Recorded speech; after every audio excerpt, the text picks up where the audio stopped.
Bonjour à tous, Fabien, alias Activator Web.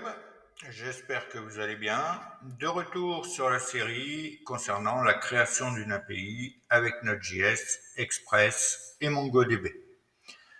Donc, dans les épisodes précédents, nous avons vu comment construire notre serveur Node et également nous avons mis en place Express.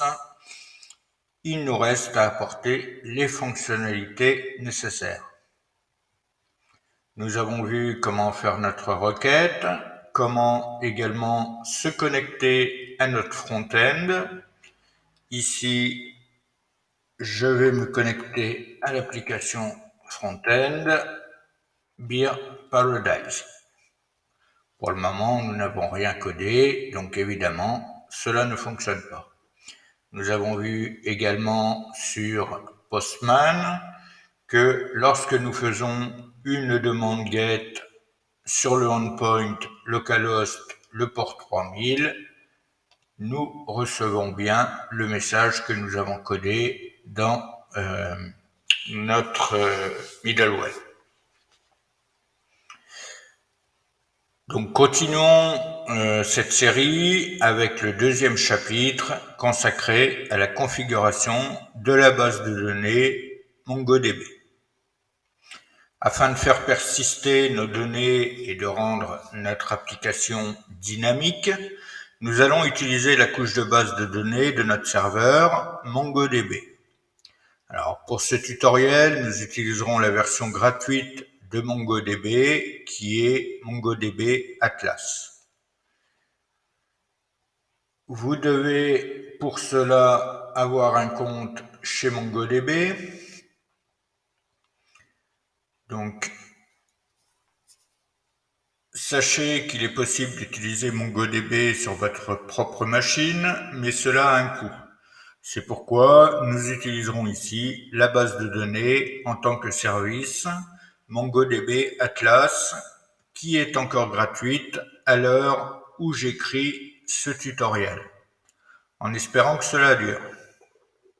Alors, pour la configuration de MongoDB Atlas, j'ai consacré un tutoriel complet sur la création d'un compte chez MongoDB et l'utilisation de cette version MongoDB Atlas. Je ne vais donc pas réécrire ce tutoriel ici et je vous encourage à suivre ce tutoriel présent sur le blog Activator Web. Vous vous rendez sur le blog Activator Web. Vous pouvez faire une recherche en sélectionnant une catégorie. Dans base de données, vous allez vous rendre sur cet article qui est création base de données MongoDB et connexion avec une API. Ici, j'explique comment créer un compte chez MongoDB et comment le paramétrer. Vous pouvez suivre ce tutoriel si vous n'avez pas encore de compte chez MongoDB. Vous pouvez créer votre cluster, la création d'un utilisateur de base de données. Vous pouvez suivre ce tutoriel jusqu'à la création d'une base de données que nous allons voir ensemble. Ou vous pouvez continuer à le suivre et vous arrêter à la connexion depuis VS Code, puisque nous le ferons également ensemble. Donc ici, moi j'ai déjà un compte chez MongoDB, donc je me connecte à mon compte.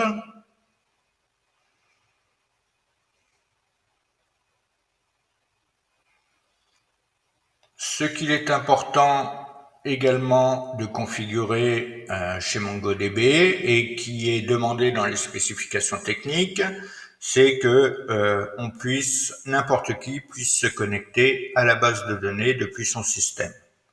Ici, lorsque je vais dans Network Access, il faut en effet que l'adresse IP qui est renseignée soit celle-ci. Cela indique que vous pouvez vous connecter sur n'importe quelle base de données. C'est ce que j'explique également, il me semble, ici.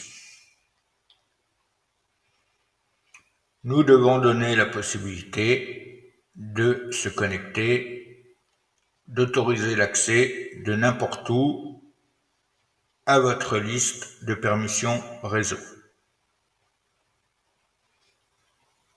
Donc, une fois sur MongoDB, je vais me rendre dans l'onglet Database.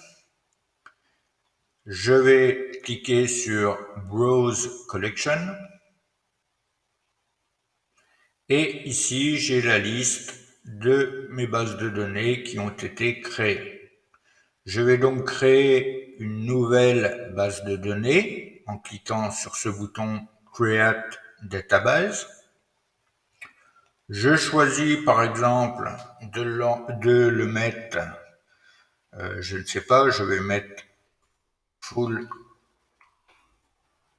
Stack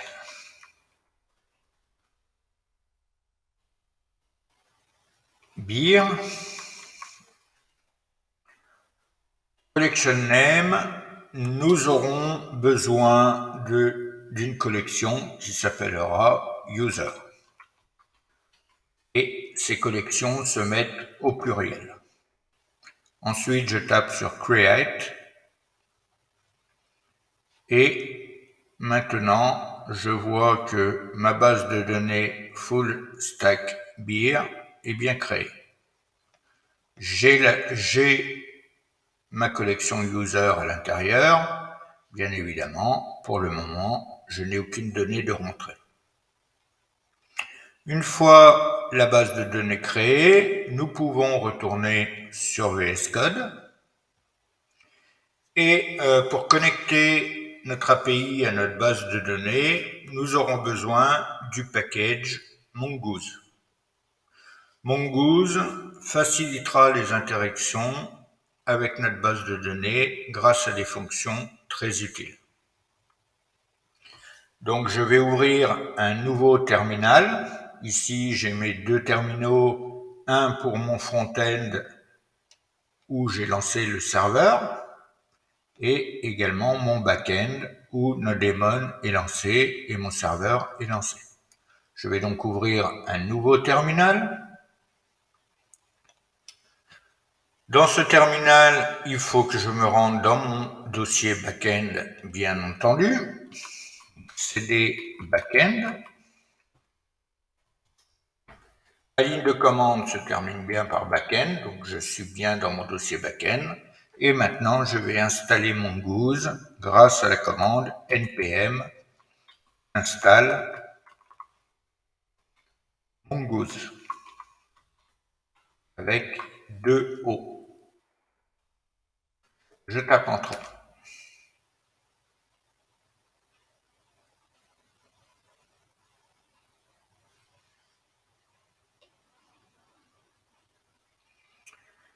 Une fois l'installation terminée, nous devons importer Mongoose dans notre fichier app.js.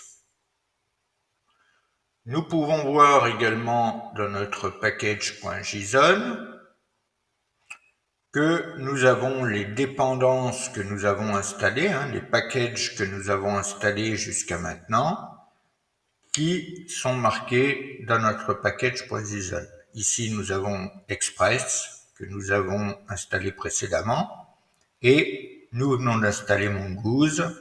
Il apparaît ici, il nous indique la version utilisée. C'est grâce à ce package.json que lorsqu'on installe une API ou un dossier sur notre système en faisant npm install, nous retrouvons toutes les dépendances au projet qui seront installées automatiquement. Donc, dans mon app.js, il faut maintenant que j'importe Mongoose en faisant une constante que j'appelle tout simplement Mongoose et qui est égale à require Mongoose. Juste en dessous de la constante app, donc cette constante-ci, nous coderons notre code pour se connecter à la base de données de notre API. Donc pour cela, je dois faire mongoose, utiliser la fonction connect de mongoose. Et ici, je vais devoir mettre les identifiants pour ma base de données. Je m'explique, je retourne sur mon compte Mongoose. Ici, je retourne dans Database. Si je clique sur Connect, et ensuite sur l'onglet Connect your Application, je vais coller ce code, je vais copier ce code, pardon.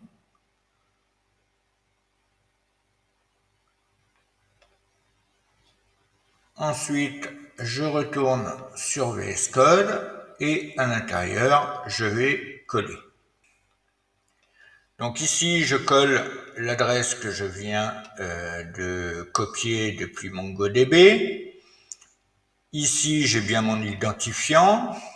Je dois, à la place du password, mettre mon mot de passe que j'utilise pour me connecter à MongoDB.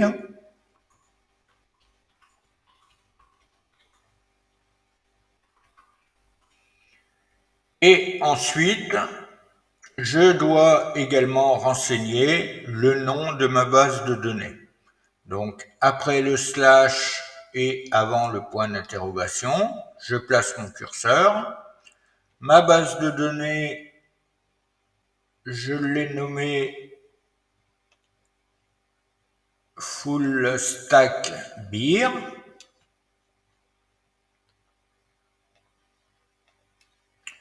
Donc ici, je vais mettre Full Stack Beer.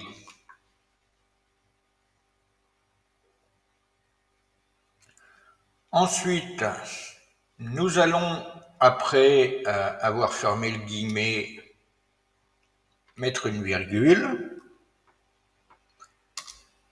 Et nous allons utiliser des paramètres. Ces paramètres sont use new URL, parser, nous mettons à true, nous mettons une virgule, use unified topology,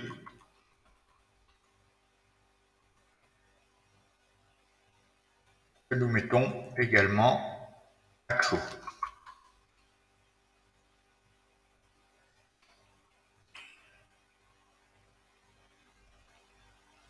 Ensuite, je vais faire une promesse pour m'assurer que je suis bien connecté à ma base de données. Après ma parenthèse, je vais faire un .zen et une fonction anonyme qui me renvoie simplement un console.log avec une chaîne de caractères pour me dire connexion à MongoDB réussi.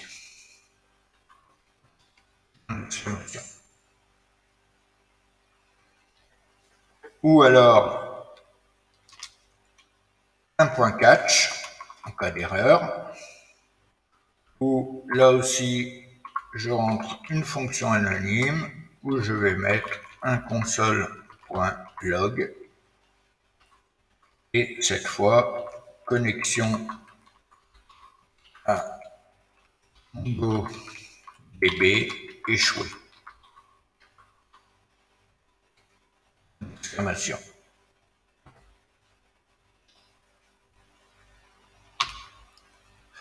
Maintenant que j'ai fait ça, si je vais sur mon serveur back-end, je peux voir dans ma console connexion à MongoDB réussie. Donc, la connexion à ma base de données MongoDB a réussi. Alors, surtout, n'oubliez pas de renseigner votre nom d'utilisateur. N'oubliez pas de renseigner votre mot de passe. Et également, entre le slash et le point d'interrogation, de mettre le nom de votre base de données. Donc, ma base de données est bien connectée. Par contre, je ne sais pas de votre côté, mais pour ma part, j'ai un warning. J'ai un warning car la ligne de commande me renvoie Deprecation Warning, Mongoose Restrict Query. Alors, excusez mon anglais déplorable, hein, mais je suis français. Et passons. Ici, j'ai un warning sur donc un avertissement Strict Query. C'est-à-dire que depuis la version 7 de Mongoose, même si nous en sommes à la 6.8, elle est